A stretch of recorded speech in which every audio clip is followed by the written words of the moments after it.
Ladies and gentlemen, good evening. Good evening. Can you all hear me? Yep, of course. In the back, are we good? Fantastic. Now, I've been asked to speak to you today about leadership. And when Mr. Sulaiman asked me to do that, I thought to myself, come on, can you get me why would you give me such a boring topic? But I'm going to try my best.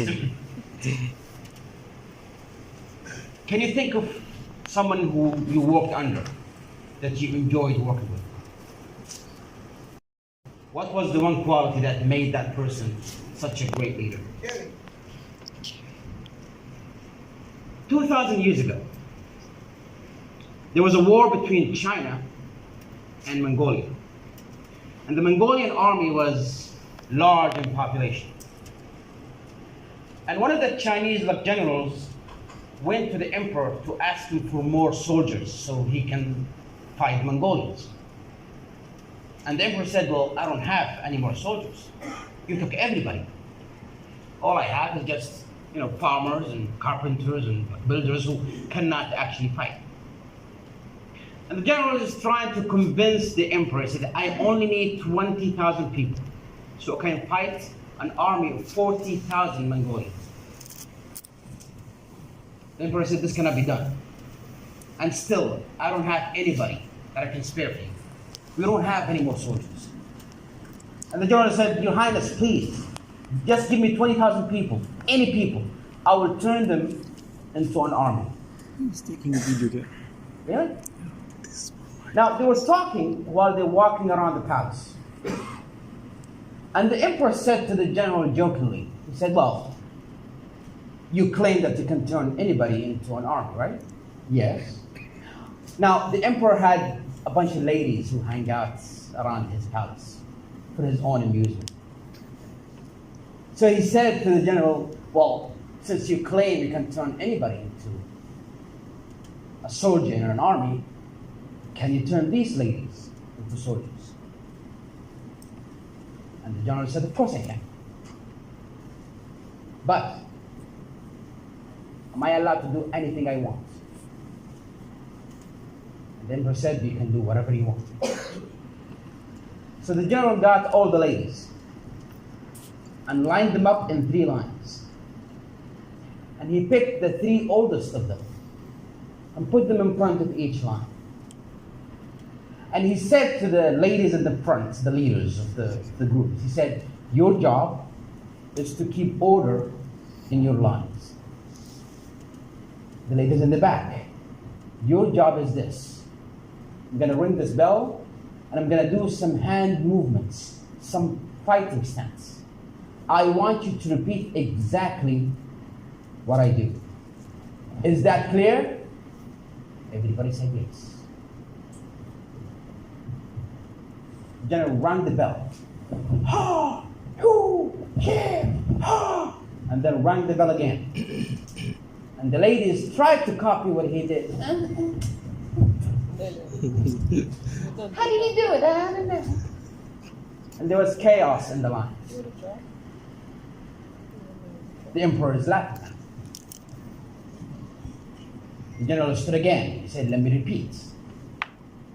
You 3 ladies in the front, your job is to keep order in your lines. The ladies in the back, your job is to do whatever I do after I ring the bell. Is it clear? Yes, it's clear. He rang the bell again. He did the hand gestures again. And he rang the bell one more time, and the ladies still messed it up. Like that,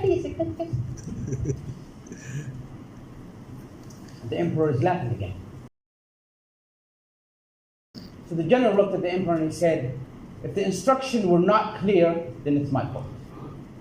But if the instruction were clear, and they did say it were clear, then it's the fault of the soldier, not the general. He grabbed his sword, walked to the 3 ladies in the front, and cut their heads off. Bodies falling to the ground and blood everywhere. Then he called 3 new ladies. You, and you, come here. Stand in front of each line. Now let me repeat again. Your job is to keep order in your lines. You in the back, your job is to do what I do after I ring the bell, is it clear? And everybody said yes. He rang the bell. He did the hand movements and everybody followed precisely. The emperor was impressed. And he gave him 20,000 people. And he took this 20,000 and he faced 40,000 Mongolians and he won. The question is, why did he win? Discipline. Because fear makes you do the impossible. Yeah. On the other hand, Prophet Muhammad, peace be upon him, was out with 300 of his followers. While they were out, they received the news that the enemy is coming with more than 1,000 soldiers. They are outnumbered, outweaponed, out everything. And the enemy only wants him. The Prophet stood in front of his people. Most of them are from the Medina. And he looked over. And he thought to himself, this is not their fight. They should not just die because these people want me. About, the army is marching toward them, and he told them, what? How about we all go back to Medina and we are not the kind of people who would follow you in the good times and then abandon you when things get difficult. Take us and march us through the sea. We will all follow you, not a single person is left behind. He took the 300. He marched against 1,000 and he won. But why did he win, ladies and gentlemen? Because love makes you do the impossible too. Right.